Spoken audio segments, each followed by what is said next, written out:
Unsolved. The JonBenet Ramsey case. The trial of Patsy Ramsey.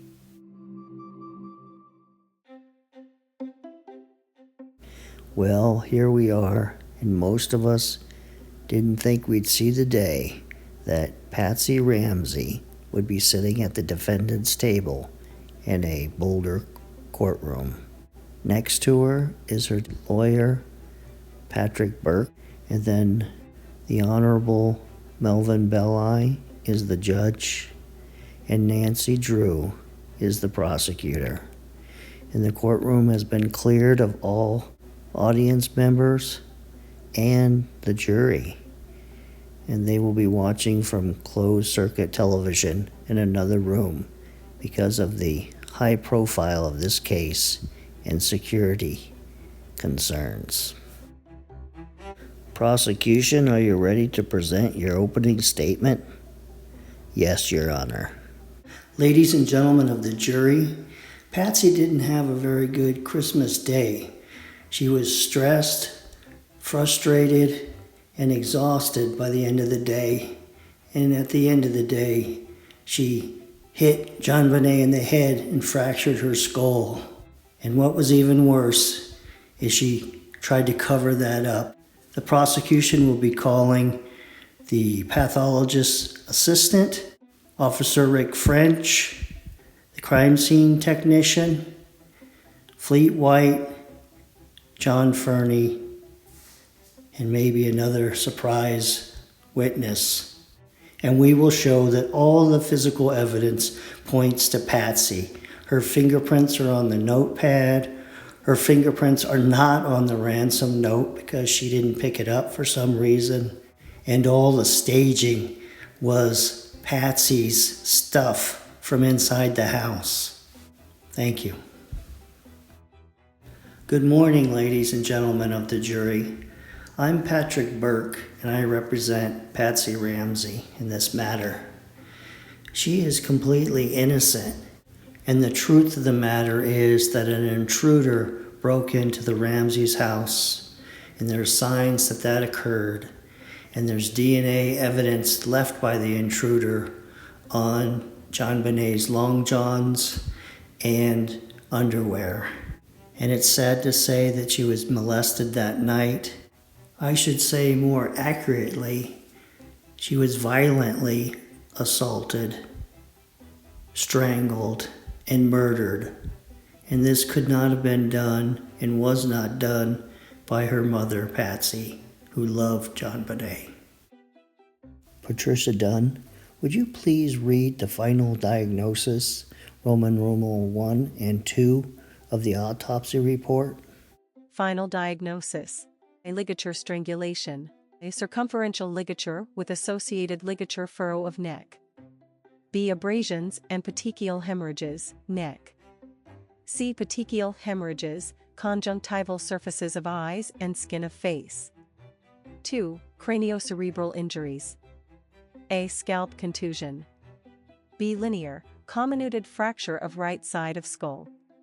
C. Linear pattern of contusions of right cerebral hemisphere. D. Subarachnoid and subdural hemorrhage. E. Small contusions, tips of temporal lobes. According to the autopsy report, what was JonBenet Ramsey's cause of death? Cause of death of this 6-year-old female is asphyxia by strangulation associated with craniocerebral trauma. Was JonBenet given sleeping pills or drugged in any way? Toxicologic studies. Blood ethanol, none detected. Blood drug screen, no drugs detected. Would you please read the part about the GI tract? GI tract. The esophagus is empty. It is lined by gray-white mucosa. The stomach contains a small amount, 8 to 11 cubic centimeters, of viscous to green to tan-colored thick mucous material without particulate matter identified. The yellow to light green tan apparent vegetable or fruit material, which may represent fragments of pineapple. No hemorrhage is identified. The remainder of the small intestine is unremarkable. The large intestine contains soft green fecal material. No further questions, Your Honor. Does the defense have any questions for the witness? Yes, Your Honor, I do. Ms. Dunn, could you please read the passage at the end of the report about the vaginal mucosa?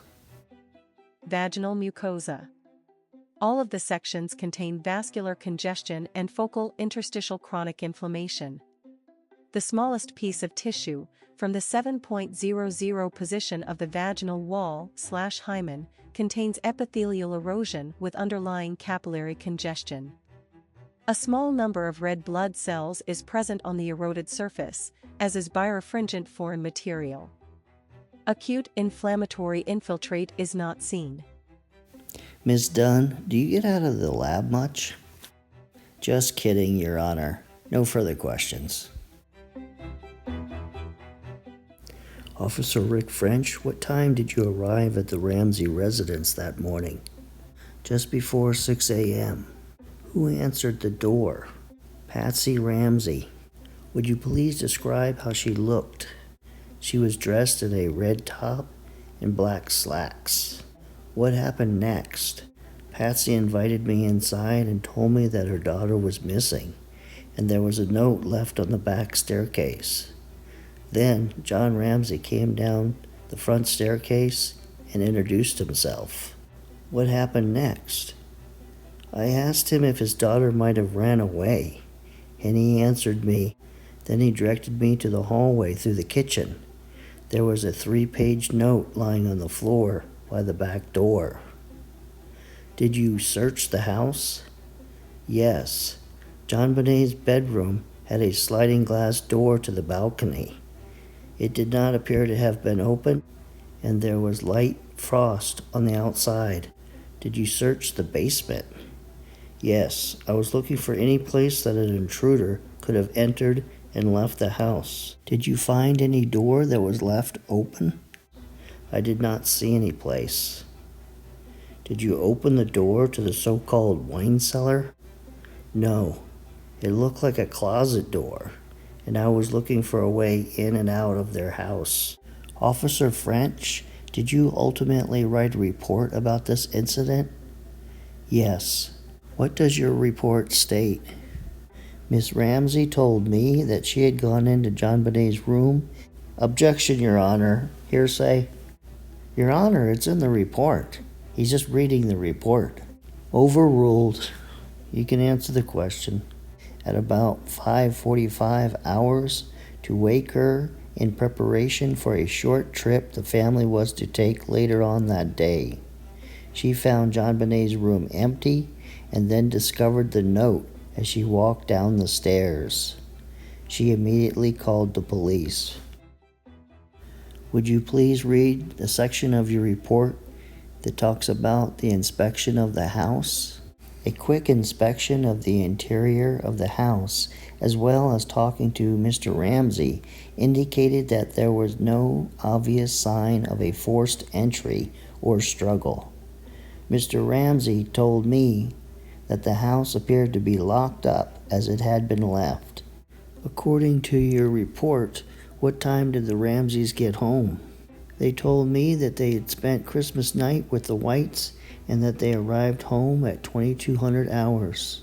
What time does it say they went to bed? Mr. Ramsey said he read to both kids for a short time, and then they were in bed by 22:30 hours.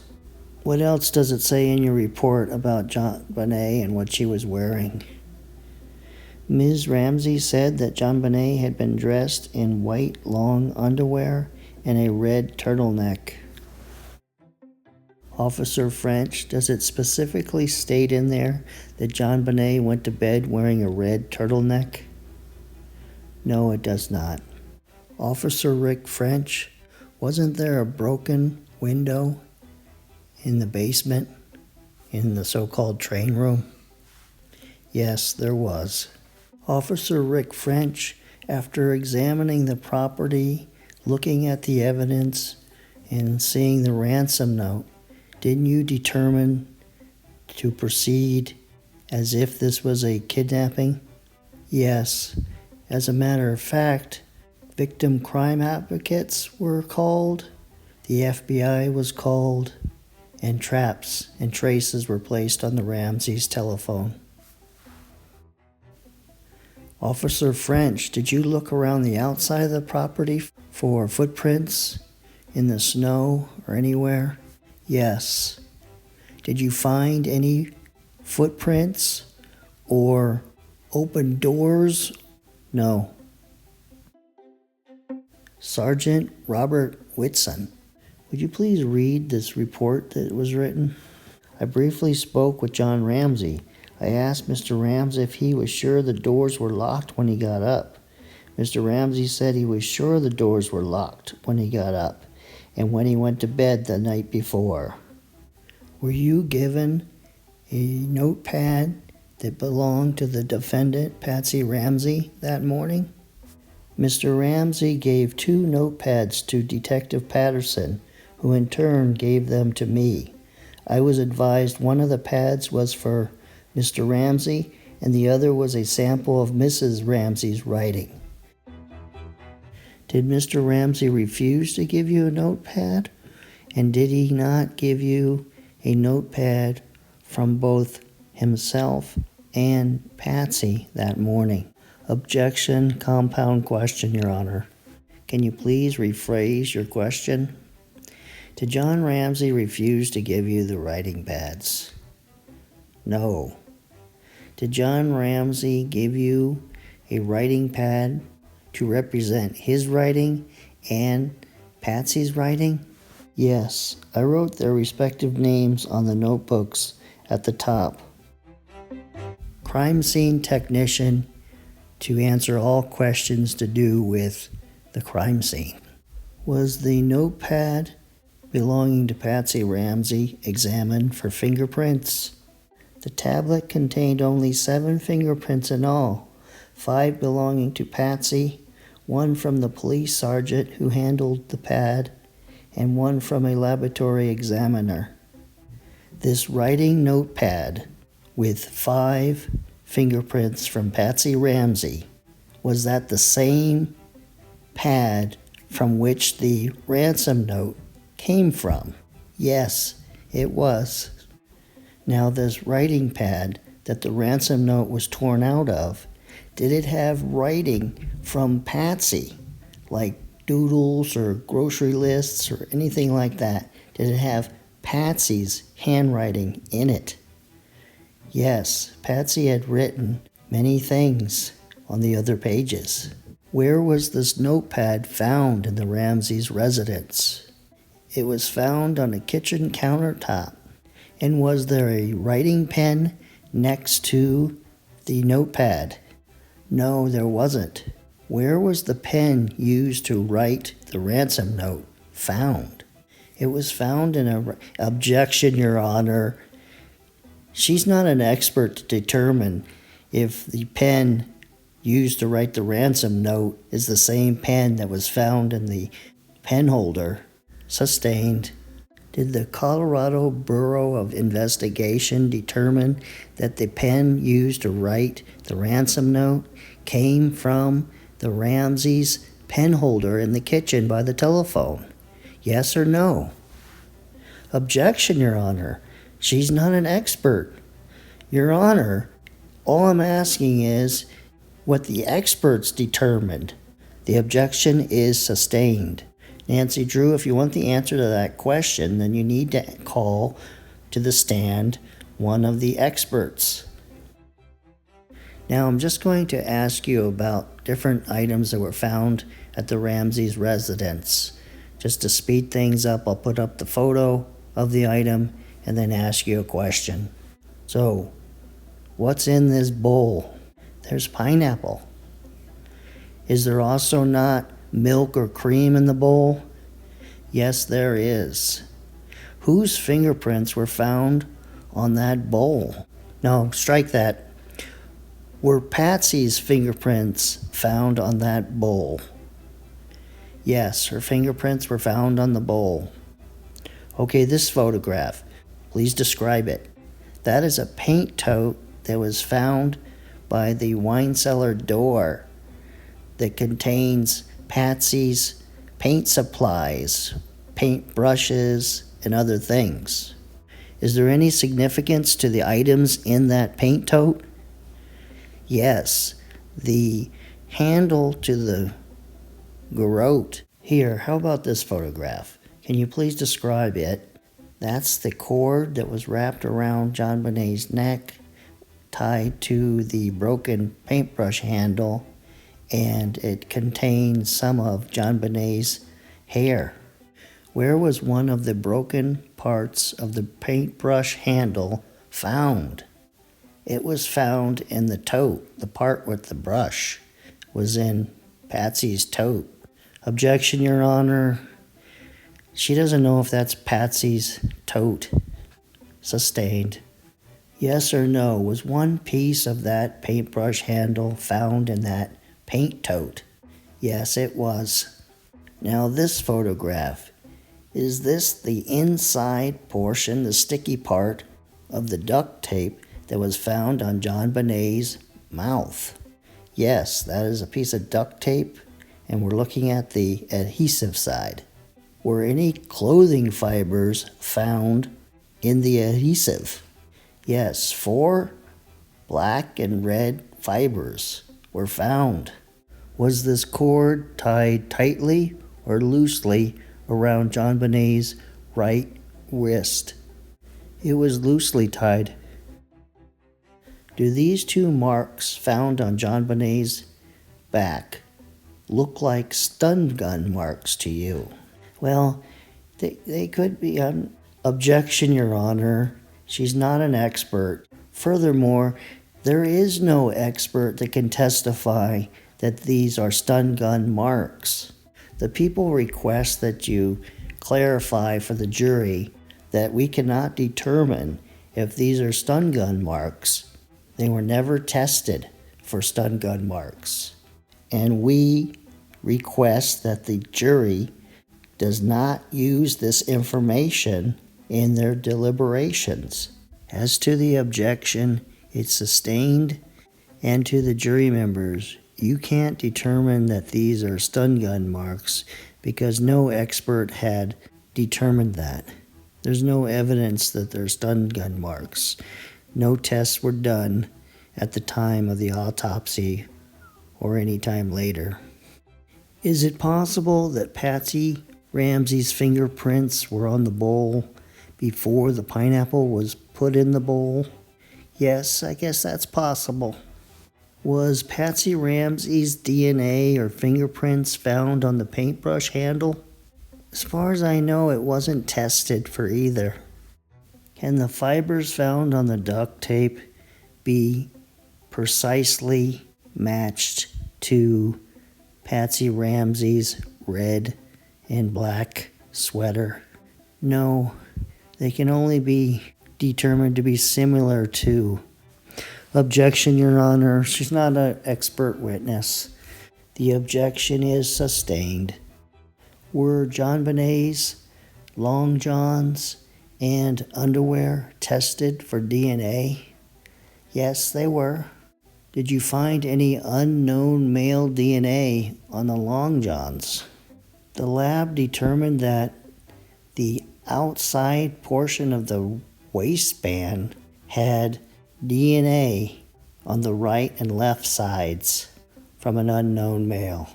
And was that same unknown male DNA found in her underwear and the blood?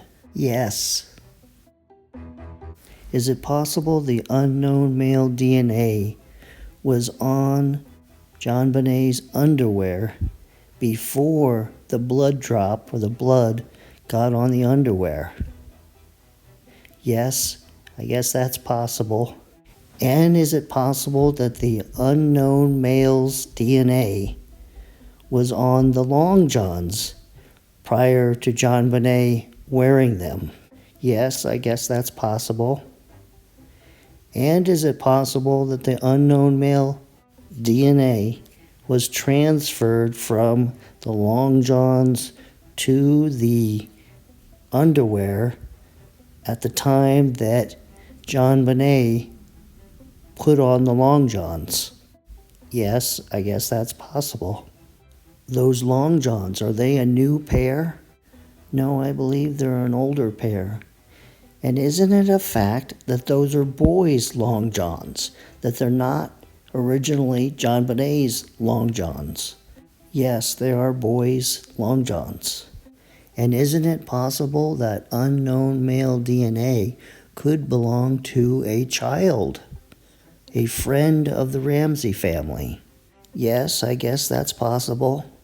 And isn't it possible that that trace DNA was transferred from Patsy's hand when she touched some unknown male or his clothing, and then when she touched JonBenet's underwear, and when she pulled up the long johns to put on JonBenet? Yes, I guess that's possible too. And the blood that was found in the underwear, the majority component of that DNA belongs to JonBenet, correct? Yes. John Fernie, why did you go to the Ramsey's house that morning? We received a frantic phone call from Patsy that morning, asking us to come over right away.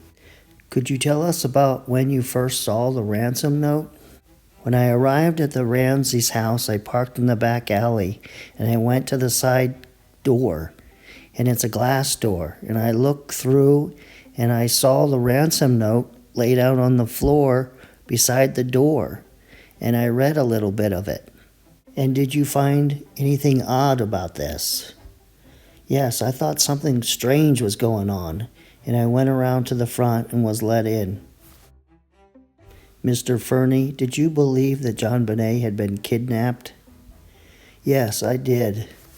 No other questions. Fleet White, why did you go to the Ramseys that morning? Patsy called our house, hysterical, demanding that we come over to her house right away. After you found out what was going on and JonBenet was missing, what did you do? I went around looking around the house, see if she was hiding somewhere. I went down into the basement, and I called out her name, and I couldn't find her anywhere. Do you know if Patsy or John went around looking for JonBenet inside the house or outside the house? No, I don't think they did. When JonBenet's dead body was found in the wine cellar, what did you do? Well, I reached down and grabbed her leg and felt that it was cold. Then I ran upstairs and yelled for someone to call 911. Did Patsy ask if JonBenet was dead? No, I don't recall that. Did Patsy call 911? No. How did Patsy act? She came into the room screaming and acting crazy and saying all kinds of crazy stuff. Mr. White, did you get a chance to see the broken window in the basement? Yes, I did. Can you tell me a little bit about it, what you observed? John and I were down there just before we found JonBenet in the wine cellar, and there was a suitcase below the window, and on the suitcase were a couple pieces of glass from the broken window. Your Honor, we call John Ramsey to the stand. Objection sustained. Here in Colorado, Nancy Drew, you understand that you can't force a spouse to testify against the other spouse. It's the law. Do you have any further witnesses to call to the stand? No, Your Honor. Would you like to present your closing argument? No, Your Honor. We'd like to do that after the defense puts up its case. Your Honor, the defense is satisfied with the testimony so far, so we don't feel compelled to call any witnesses. So the prosecutor can give their closing statement, and then we would like to give our rebuttal. Okay, that sounds fine. So Nancy Drew, do you want to give your closing argument? Yes, we're ready. Ladies and gentlemen of the jury, we cannot let Patsy get away with murder, especially the murder of this little wonderful girl, JonBenet, who was so full of life. So much of this case seems different than the reality of what it is, because of the lies and staging of the crime. It was not an intruder breaking in the middle of the night. Patsy struck JonBenet in the head and gravely injured her, then staged everything.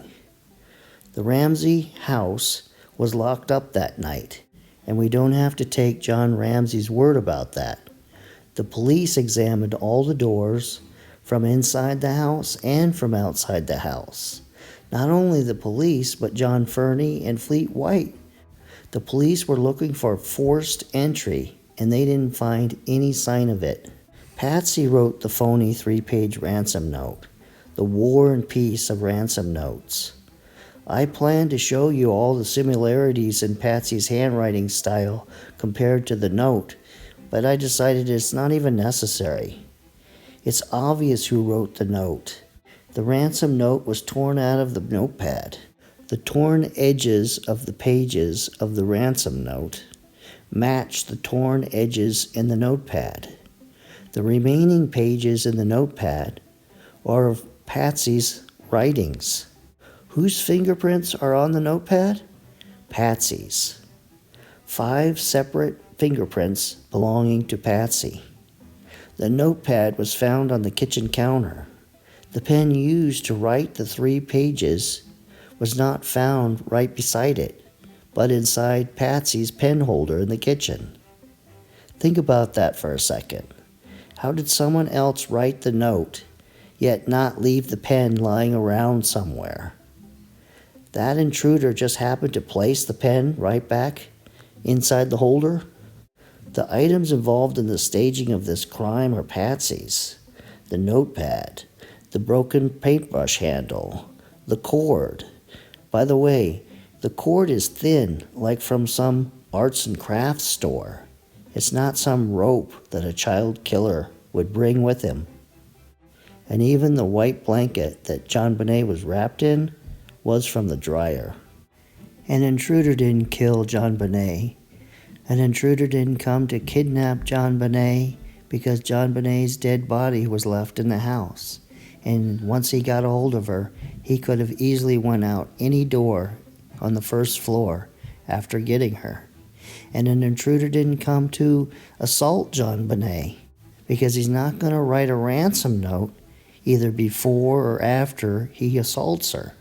And an intruder didn't break into the Ramsey's household to make JonBenet a bowl of pineapple and cream and milk. And the pineapple in that bowl proves that JonBenet lost her life sometime around midnight. Ladies and gentlemen of the jury, Patsy Ramsey didn't kill JonBenet. An intruder came into the Ramsey household through that broken basement window, and he exited through that broken basement window. And the proof is the DNA. So we know it was an unknown male. And he most likely wrote the ransom note before he got a hold of JonBenet. And we don't know what his motive was. He could have been there because of John Ramsey's business and he was upset. Or he could have been there because he saw JonBenet in the beauty pageants. He could have been a neighbor that saw JonBenet out on the street.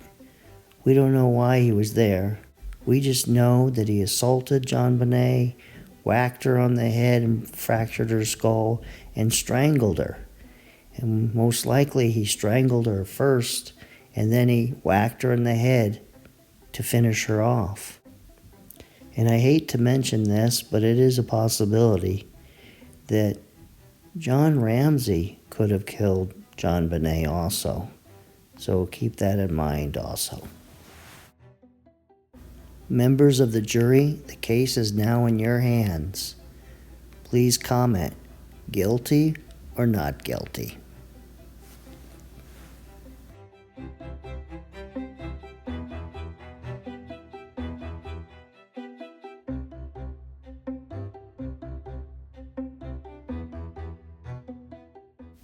Well, this ends this episode of Unsolved, and I'll see you the next time.